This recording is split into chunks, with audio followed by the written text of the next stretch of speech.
요셉을 양떼같이 인도하시는 이스라엘의 목자여 귀를 기울이소서. 그룹 사이에 좌정하신 이여 빛을 비추소서. 에브라임과 베냐민과 므낫세 앞에서 주의 능력을 나타내사 우리를 구원하러 오소서. 하나님이여 우리를 돌이키시고 주의 얼굴빛을 비추사 우리가 구원을 얻게 하소서. 만군의 하나님 여호와여, 주의 백성의 기도에 대하여 어느 때까지 노하시리이까?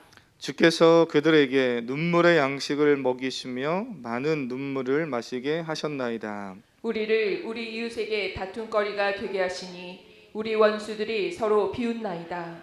만군의 하나님이여 우리를 회복하여 주시고 주의 얼굴의 광채를 비추사 우리가 구원을 얻게 하소서. 주께서 한 포도나무를 애굽에서 가져다가 민족들을 쫓아내시고 그것을 심으셨나이다. 주께서 그 앞서 가꾸셨으므로 그 뿌리가 깊이 박혀서 땅에 가득하며 그 그늘이 산들을 가리고 그 가지는 하나님의 백향목 같으며 그 가지가 바닥까지 뻗고 넝쿨이 강까지 미쳤거늘. 주께서 어찌하여 그 담을 허시사 길을 지나가는 모든 이들이 그것을 따게 하셨나이까?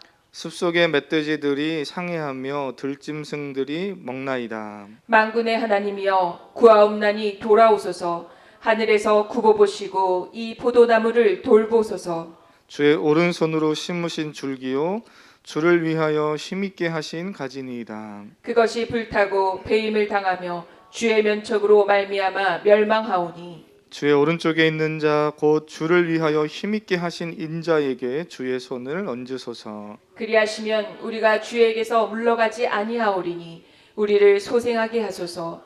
우리가 주의 이름을 부르리이다. 함께 읽습니다. 만군의 하나님 여호와여, 우리를 돌이켜 주시고 주의 얼굴의 광채를 우리에게 비추소서. 우리가 구원을 얻으리이다.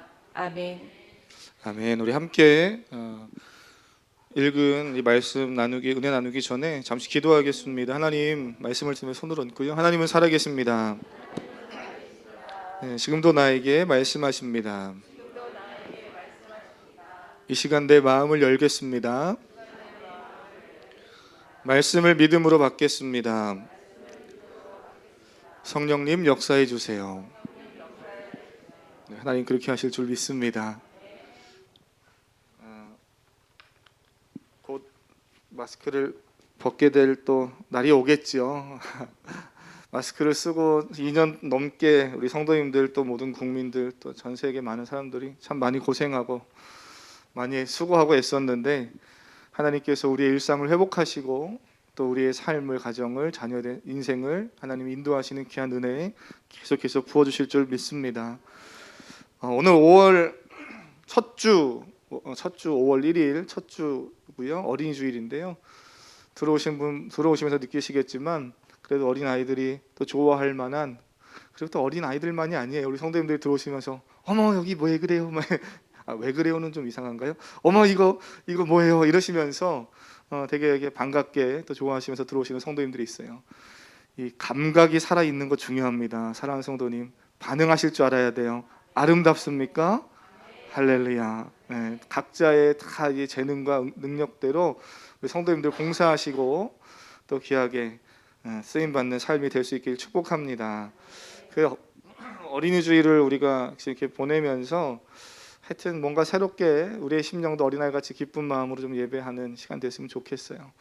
오늘 말씀을 좀 그래서 하나님 우리가 봤던 시편 80편을 회복하여 주시옵소서, 이 말씀 통해서 우리 주일학교 아이들이 좀 살아나고 성도님들의 가정이 좀 살아나면 좋겠다 하는 마음으로 말씀 나누려고 합니다.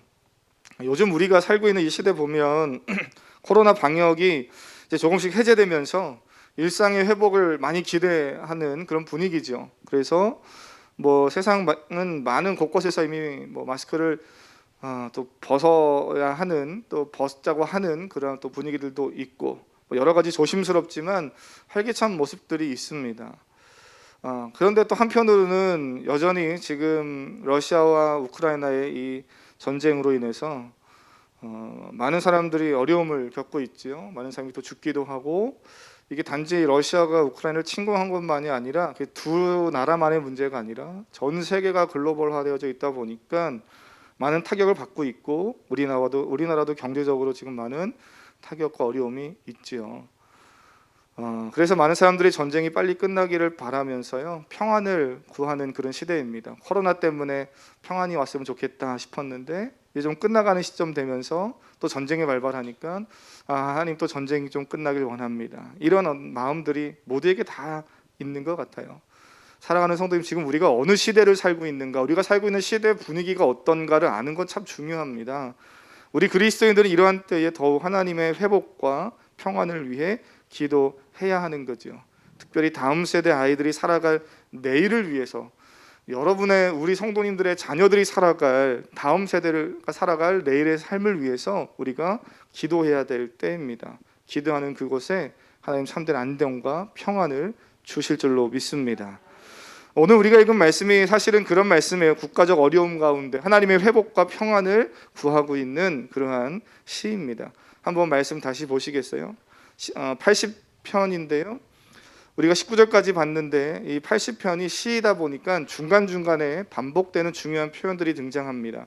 한번 읽어보겠습니다. 3절 그리고 7절 그리고 19절 한번 같이 3절 읽어보겠습니다. 3절입니다. 시작. 하나님이여 우리를 돌이키시고 주의 얼굴빛을 비추사 우리가 구원을 얻게 하소서. 7절입니다. 만군의 하나님이여 우리를 회복하여 주시고 주의 얼굴의 광채를 비추사 우리가 구원을 얻게 하소서. 19절입니다. 만군의 하나님 여호와여 우리를 돌이켜 주시고 주의 얼굴의 광채를 우리에게 비추소서. 우리가 구원을 얻으리이다. 아멘. 오늘 말씀 보면 이렇게 3번의 반복되는, 완전히 똑같지는 않고 조금씩 단어가 다르긴 하지만 결국 동일하게 반복되는 고백을 하고 있는 구절들이 등장하지요. 하나님을 찾고 있고 하나님의 구원을 요청하는 내용들이 반복해서 등장합니다. 시편 80편은 이방 민족에게 나라를 빼앗기고 고통 가운데 슬퍼하는 상황 속에서 하나님의 회복을 기대하고 기다리는 내용이에요. 사랑하는 성도님, 살면서 순간순간에 하나님을 생각할 수 있다는 것은 정말 귀한 은혜입니다. 위기의 순간에 하나님이 떠올라서 하나님께 기도하고 하나님의 도움을 구할 수 있는 그러한 믿음이 있다는 것은 축복이지요. 어려울 때만이 아니라 세상 말로 하면 잘 나가고 성공 가도를 막 달리고 있을 그때도 변함없이 하나님을 생각하면서요, 겸손히 하나님이 나를 붙드셔야만 살 수 있습니다. 이런 고백을 할 수 있다면 그 사람 정말 하나님의 귀한 은혜 안에 멋진 삶을 사는 사람이죠. 사랑하는 성도님, 저는 축복하기를 원합니다. 우리 사랑하는 모든 성도님들이 일상의 삶에서 하나님과 동행하고요, 하나님을 기대하며 사는 삶이 될 수 있기를 바랍니다. 언젠가도 설교 중간에 잠깐 언급을 하긴 했지만 이 사무엘 베케트라는 이제 실존주의 철학자인데요. 이 사람이 무슨 고도를 기다리며라는 소설에서, 어쩌면 우리 성도님들 책을 좋아하시고 연극 좋아하시면 이 작품을 보셨을 수도 있어요. 에스트라곤과 블라드미르라는 두 사람이 등장하는 그런 연극이고요. 연극 대본을 소설로 쓴 거거든요. 그래서 그림을 하나 보여주시면 아마 이런 연극 보셨을 수도 있어요. 이 두 사람이 등장합니다. 처음부터 끝까지 두 사람이 등장해서, 두 남자가 등장해서 1막 2막으로 되어져 있는 연극인데 이 소설이 끝날 때까지 계속해서 두 사람이 저 나무가 있는 저 장소 한 군데서 서로 그냥 연기하고 대화하고 이러면서 시작하고 그러고 끝나는 거예요. 어떻게 보면 책을 읽으면, 책을 펴서 읽는 순간부터 책을 덮는 순간까지 이 두 사람이 고도를 기다리는데요. 고도는 사람이거든. 이 작품에서는 사람이거든요. 고도라는 사람을 기다리는데 그 사람이 도착하지 않아요. 그래서 책을 읽기 시작하고 책을 덮을 때까지 계속 둘이서 나무 밑에서 저러고 있다가 끝나는 소설입니다. 정말 단순하지요. 무슨 요즘 나오는 그 영화, 애들이 보는 영화처럼, 헐리우드 영화처럼 화려한 어떤 극적인 장면이나 사건도 없습니다. 그런데 이런 소설이 1954년 파리의 한 소극장에서 공연을 한 이후에 상당한 인기를 얻고요. 그 열기를 시작으로 1960년대에는 노벨 문학상을 받기도 했던 작품이에요. 대단한 거죠. 그러나 막상 읽어보시면 제가 한 이야기가 전부 다입니다. 굳이 안 읽어보셔도 돼요. 성경을 잘 읽으실 수 있기를 바랍니다. 이 책의 내용이 처음부터 끝까지 그냥 그 내용이에요. 누군가를 기다리다가 서로 주거니 받거니 얘기하다가 결국 또 기다리자 이러고 끝나요. 뭐지? 이럽니다. 이런 내용이에요. 근데 이게 노벨 문학수상까지 받았다는 거죠. 그 이유가 뭔가 하면 인간의 삶이 얼마나 부조리하고 인간의 삶이 얼마나 힘들고 어려운가, 빈 공간이 있는가, 뭐 이런 것들을 보여주는 작품이었기 때문에 그렇다고 그래요. 인간은 자신에게 주어진 현실 속에서 때로는 자신의 의지와 노력으로는 도무지 뭔가를 할 수 없는 이해되지도 않는 상황을 만날 때가 있죠. 네, 화면 이제 꺼도 됩니다. 네, 저걸 계속 보실 수 있어요. 화면. 네, 그렇습니다. 우리가 주목할 건 하나님이니까요. 이해되지 않는 불안한 상황, 불공정한 현실, 그걸 계속 마주하고 사는 것이 이 땅의 삶의 현실이라는 거예요. 그것이 인간의 실존이라고 이야기하는 것이 이제 세상 사람들의 이야기지요. 그렇다면 오늘을 사는 우리들, 믿음으로 사는 우리는 어떻습니까? 사랑하는 성도님, 여러분은 어떠냐는 거예요. 그리스도인이 살아가는 현실도 세상 사람들과 동일하게 불안합니다. 부조리함이 있어요. 여러분 그리스도인으로 사시면서 집사 직분을 받을 때까지 때로는 권사가 되고 장로가 되고 또 저것처럼 목사가 되는 그런 삶을 사는 과정에서 하나님을 예배한다고 해서 세상의 부조리함이나 불공정함을 한 번도 안 겪고 지나가게 됩니까? 그러지 않잖아요. 우크라이나 속에 있으면 그리스도인이어도 전쟁 포탄이 날아오는 위협을 겪는 거고요. 두려움이 있는 거예요. 그리스도인이어도 코로나 사태 속에 있다 보니까 코로나에 대한 걱정이 있는 겁니다. 우리도 동일한 현실 속에서 삶을 살고 있어요. 하지만 그리스도인의 삶에는 분명한 차이가 있다는 걸 아셔야 돼요. 그리고 그 차이를 경험하고 그 차이의 능력을 가지고 살아가는 우리 사랑하는 성도님 될 수 있기를 바랍니다. 그게 뭡니까? 나의 삶을 주관하시는 하나님이 나와 함께 하고 계신다라는 거예요. 너무 단순한 것 같고 평범한 것 같지만 이 진리를 놓치는 순간 우리의 삶은 세상 사람들과 똑같이 불안하고 답답한 현실 속에서 불공정한 세상 속에서 세상이 왜 이래 하면서 살 수밖에 없다는 거죠. 세상 속에 우리는 혼자 외롭게 살아가는 것이 아니라 나를 만드시고 나의 주인 되시고 나의 구원자 되시는 할렐루야. 어느 포인트인가에서는 아멘을 하셔야 되는데요. 하나님이 나를 만드시고 나의 주인 되시고 나의 구원자 되시는, 이게 뭐 이제 소통함이 좀 있어야 돼요. 설교도 소통함이 있어야 돼요. 우리 성도님들 워낙 제가 조용조용한 사람이어서 그런지 몰라도 조용조용하게 예배를 드리시는데 뭔가 이 소통함이 필요해요. 아멘. 그렇습니다. 아멘이 좀 힘이 있어야 되는데 점점 이제 더워지면요 자꾸 아멘에 힘 있게 그래도 해야 자꾸 이게 소통하는 가운데 은혜가 있는데요. 한 번 더 해보겠습니다. 할렐루야. 그래 요 정도는 그래도 우리가 좋습니다. 믿음을 강제로 막 조장하고 뭔가를 조정해서 만드는 건 아니에요. 하나님 주시는 거죠. 근데 우리가 뭔가 깨어서 또 열심히 하려는 의지와 노력은 좀 필요해요. 잘하고 계십니다. 저는요 우리 주일학교 아이들 또 성도님의 자녀들이 이러한 사실을 좀 분명하게 고백하며 살아가는 인생이 되기를 간절히 바라고 또 저는 기도하는 내용이 그런 거예요. 하나님 우리 주일학교 아이들 하나님이 나를 만드셨고 하나님이 내 인생의 주인 되시고 하나님이 나의 부모가 되셔서 하나님이 늘 나와 함께 계신다는 믿음으로 살게 하여 주시옵소서. 이거를 우리 자녀들이 배워야 되는 거예요. 요즘 사회와 경기가 불안하다 보니까 사람들이 뭐 TV나 이런 여러 언론에서도 보면 이런 표현 많이 쓰더라고요. 안전자산. 저는 목사여서 그런지도 몰라도 안전자산에 별로 관심이 없어요. 어차피 세상에서 안전한 건 가장 최고 안전한 분은 누구예요? 하나님. 내 삶의 최고 안전자산은 하나님이시죠. 그래서 저는 더더욱 안전자산에 대해서 관심도 없고 그리고 살아왔는지 모르겠지만 우리 성도님들 살면서 안전자산을 나름대로 다 조금씩은 다 확보해 두고 계실 거예요. 그 필요한 겁니다. 필요 없지 않아요? 지혜롭게 잘 하실 필요가 있지요. 이게 더더욱 요즘 많이 사용되고 관심이 많아지는 것 같아요. 왜냐하면 우리 시대가 참 많이 불안하잖아요. 코로나로 인해서 타 어떤 나라의 전쟁의 모습들을 보면서 또 북한이 계속 저러고 있는 상황들을 보면서 많은 불안함들이 있어요. 여러분의 삶에 안전자산은 뭐라고 생각하십니까? 금이십니까? 금. 요즘 금에 관심이 많은가 봐요. 근데 또 요즘 또 떨어졌다고 그래요. 올랐는지 떨어졌는지 전 잘 모르겠어요. 근데 어쨌든 골드바라도 좀 몇 개 가지고 있어야 됩니까? 아니면 좋은 대학원에 졸업장이 있어야 됩니까? 뛰어난 실력, 남들이 따라올 수 있는 탁월함, 아니면 요즘 같은 경우는 그냥 건물 한 두세 채 있으면 그게 안전 자산입니까? 한번 잘 생각해 보세요. 내가 원하는 그것을 소유한다 할지라도, 아니 세상 사람들이 다 원하는 그것을 내가 다 소유했다 할지라도 인생에서 하나님이 계시지 않으면 결국 인간은 자신이 힘들게 노력해서 쌓은 그것을 가지고 무너지고 범죄하더라고요. 그러지 않을 것 같지만 희한하게 하나님 없는 삶은 하나님 없이 자신이 쌓아온 것으로 무너지는 것을 우리가 참 많이 봅니다. 우리가 수요예배 때 창세기 보면서도 이야기 나눴지만 죄로 타락한 인간은 하나님과의 관계가 깨어진 채 살기 때문에 하나님 없이는 무엇을 해도요, 하나님과의 관계가 깨어진 그 빈 공간과 허전함과 허무함이 채워지지 않는 거예요. 하나님을 만남으로써 채워질 수 있는 그 공간이 세상의 그 어떠한 것으로도 만족될 수 없는 거죠.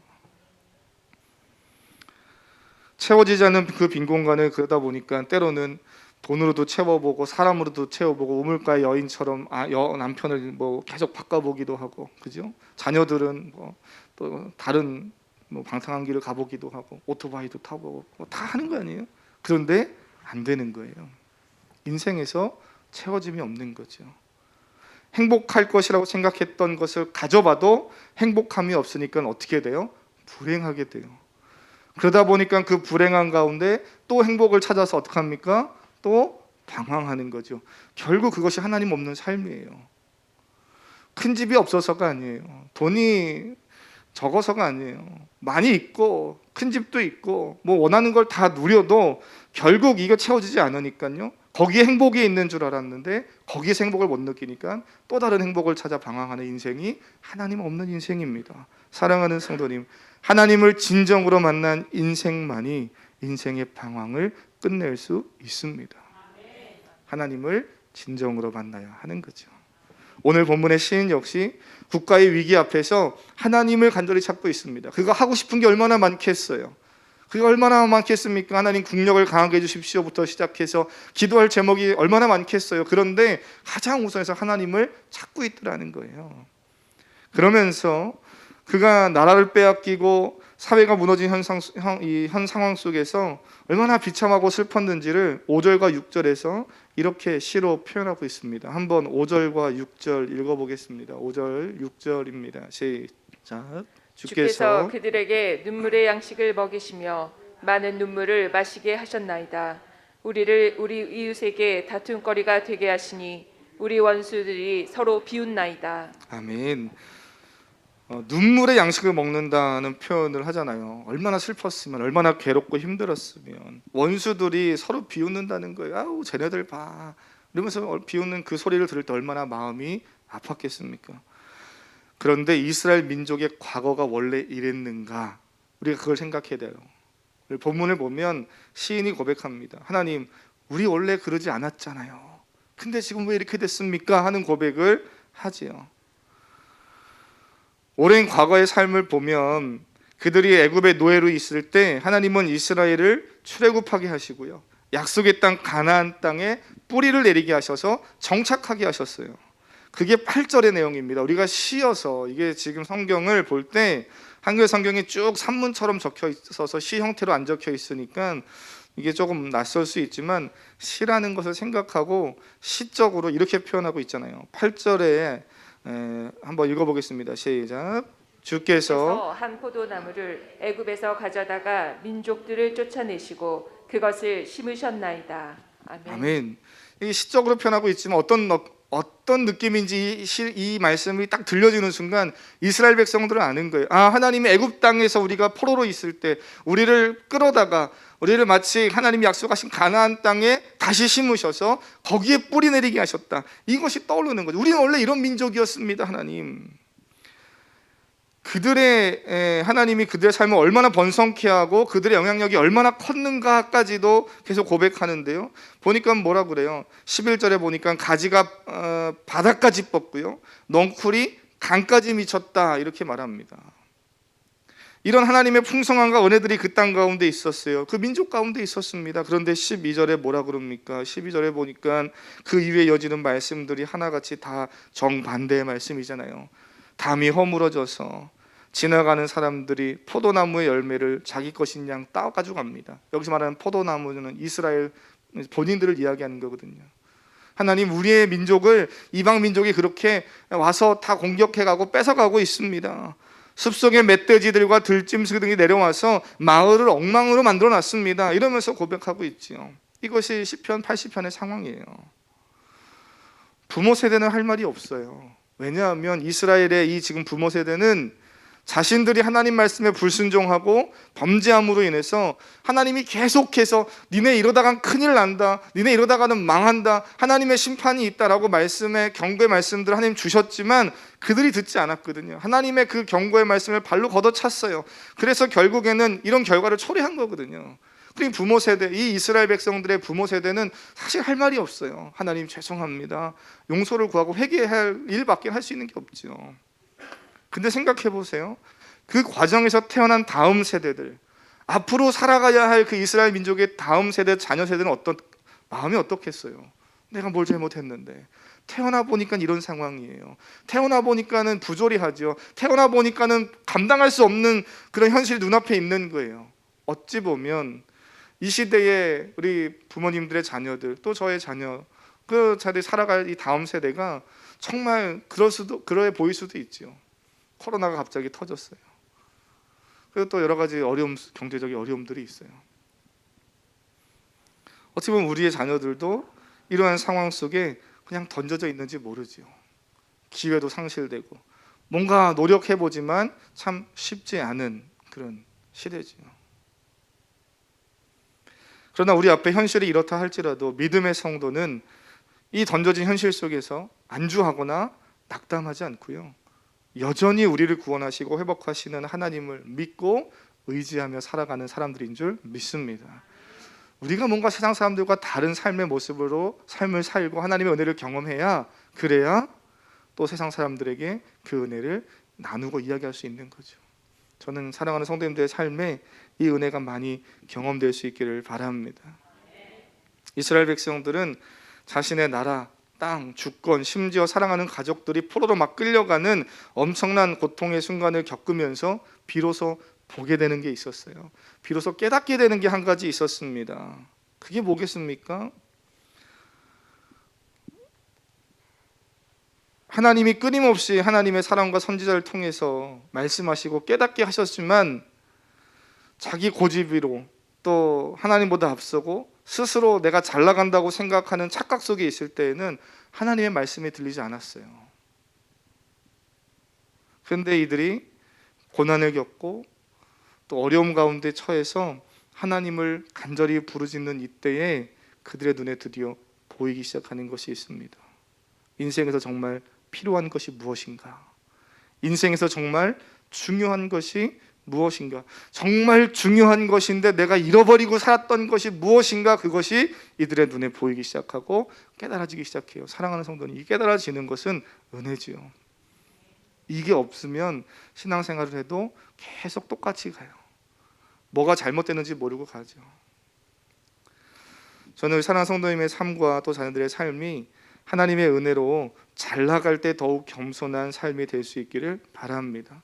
저는 우리 사랑하는 성도님들 모든 자녀들, 우리 다음 세대들이 세상에서 주눅들지 않고 사는 그런 삶을 살았으면 좋겠어요. 믿음으로 당당하게 살고 멋지게 살고, 이게 무슨 꼭 큰 기업의 총수가 돼야 되고 이런 것만이 아니라 어떤 자리에 있든지 좋은 엄마, 좋은 아빠, 또는 좋은 믿음의 발명가, 예술가, 정치인, 그죠? 또는 의료진, 저는 그런 좋은 믿음의 사람들이 우리 사랑하는 성도님의 자녀 가운데 많이 나올 수 있기를 주님의 이름으로 축복하고 기도합니다.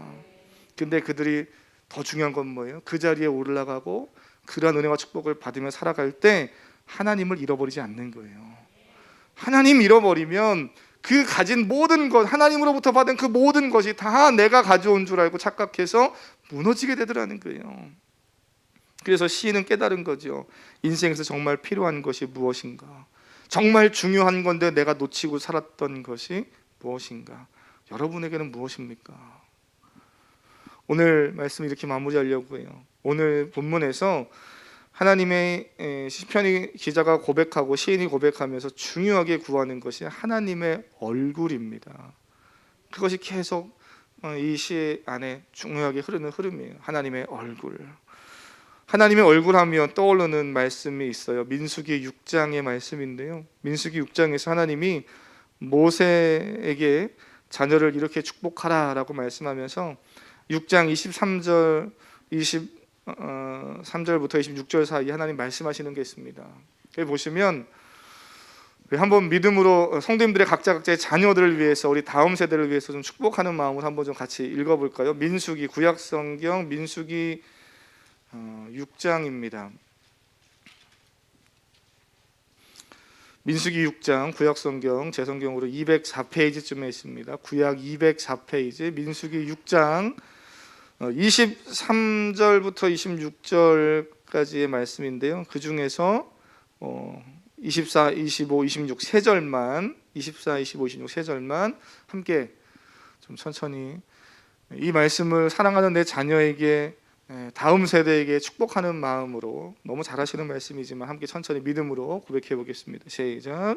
여호와는 내게 복을 주시고 너를 지키시기를 원하며 여호와는 그의 얼굴을 내게 비추사 은혜 베푸시기를 원하며 여호와는 그 얼굴을 내게로 향하여 드사 평강 주시기를 원하노라 할지니라 하라. 아멘. 그렇습니다. 하나님 민수기 6장에서 이스라엘 백성들 그의 자녀들에게 줘야 할 축복의 메시지가 이거다 라면서 하나님의 얼굴, 하나님의 은혜의 얼굴, 그 영광의 얼굴이 너의 삶 속에 자녀들의 삶 속에 있기를 축복해줘라 이렇게 말씀합니다. 그렇다고 오늘 당장 뭐 예수님 그림을 막 이렇게 방에다 걸어주라는 그런 의미가 아니잖아요. 하나님의 임재를 이야기하는 거예요. 하나님의 임재.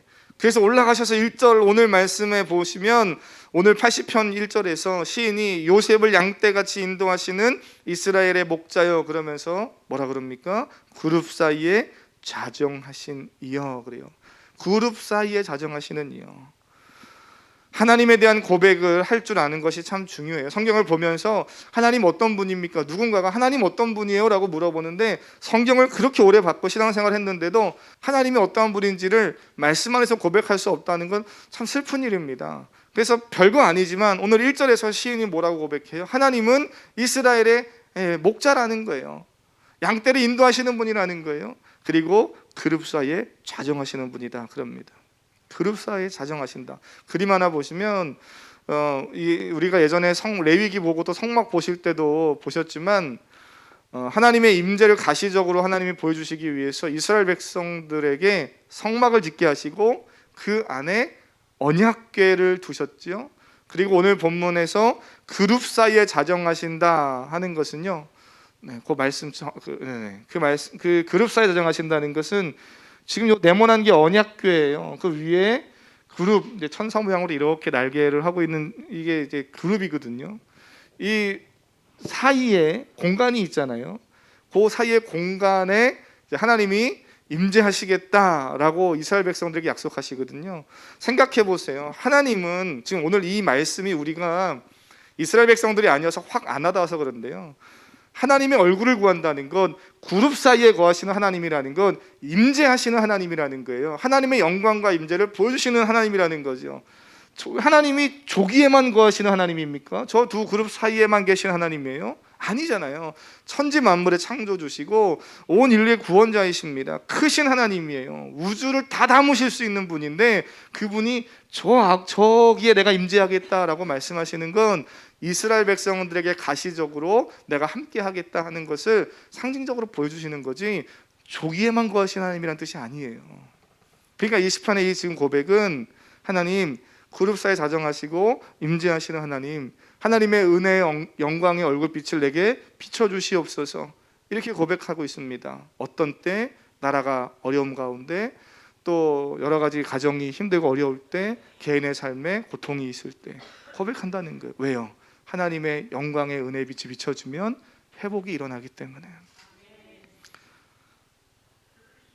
그래서 오늘 본문의 14절에서도 그런 고백해요. 만군의 여호와여 구하오니 돌아오소서. 그래요. 돌아오소서. 돌아오소서라는 뜻이 뭐예요? 돌아오소서라고 고백할 수 있는 건 그 앞전의 상황이 어떤 겁니까? 함께 하고 계셨기 때문에 돌아올 수 있는 거예요. 함께 하시는 하나님이었기 때문에 돌아올 수 있는 겁니다. 하나님은 늘 이스라엘과 함께 하셨고 이스라엘에게 풍성한 은혜를 주셨던 하나님이에요. 그 하나님이 돌아오셔야 한다고 고백합니다. 사랑하는 성도님, 이렇게 말씀을 쭉 듣다 보니까 혹시 기억나는 말씀 없으세요? 올해 초에 2022년도 시작하면서 우리가 표로 삼았던 말씀이 있어요. 주보에도 있습니다. 한번 보셔요. 말씀 9절 뭐라고 되어 있습니까? 한번 읽어볼까요? 출애굽기 34장 9절인데요. 한번 읽어보겠습니다. 시작. 주여 은총을 입었거든 원하건대 주는 우리와 아멘. 하나님, 주님 우리와 동행하여 주시옵소서. 모세가 이 고백을 왜 했습니까? 우리가 연초에 말씀 나눴잖아요. 그들이 가나안 땅을 들어가는 것도 중요하고 세상 말로 하면 성공하고 또 뭔가를 원하는 목표점에 다다라서 목표를 성취하는 것도 참 좋고 기쁜 일인데 그걸로는 만족할 수 없는 거예요. 왜요? 하나님이 함께 하시지 않으면 아무 의미가 없거든요. 그러니 하나님 우리와 동행하여 주시옵소서. 우리가 가는 그 땅 가운데 하나님 주인이 되어 주시옵소서 고백하는 거예요. 오늘 이 고백이 우리에게도 필요하고요. 우리 사랑하는 성도님들 자녀들에게도 필요합니다. 일상이 회복되어야 합니다. 할렐루야. 회복하실 줄 믿습니다. 불안한 우리 자녀들의 앞날도 하나님이 열어주실 줄 믿습니다. 어려운 중에 새롭게 도전하는 성도님들의 삶이 있습니까? 사업이 있습니까? 하나님이 역사하시고 일하실 줄 믿습니다. 그러나 무엇보다 그 모든 것 속에서 하나님 함께 하여 주시고 얼굴을 비추시고 은혜를 주시옵소서. 이 마음 놓치지 않고 살아가시는 사랑하는 모든 성도님 되기를 주님의 이름으로 축복합니다. 함께 그 마음으로 이 찬양 고백하겠습니다. 주님 보좌 앞에 나가 참된 안식과 기쁨 나 누리겠네. 경배하며 주의 얼굴 구할 때 신실하신 주님 신실하신 하나님 신실하신 주 나의 주 하나님은 신실하신 주 아멘. 기도 들으시는 하나님 폭풍 속에 내 등불 내 노래시라 주의 날개 아래서 내 맘 시리니 신실하신 주님 내 믿음으로 신실하신 하나님 신실하신 주 나의 주 하나님은 신실하신 우리 3절 평안 내려주신 평안 내려주신 하나님 나로 고통받는 자녀 위로하게 하소서 나의 평생에 주의 사랑을 전하리 신실하신 주님 참 할렐루야. 우리 마음을 다해서 신실하신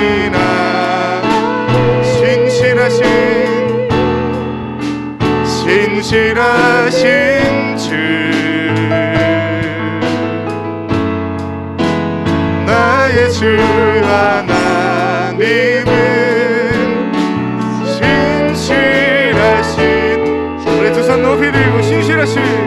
신실하신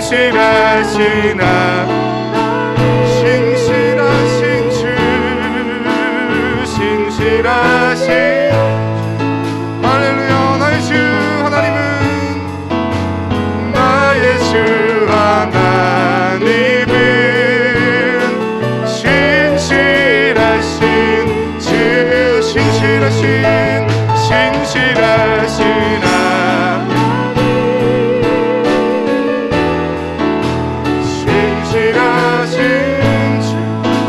하나님 언제나 변함없으신 하나님이심을 고백합니다.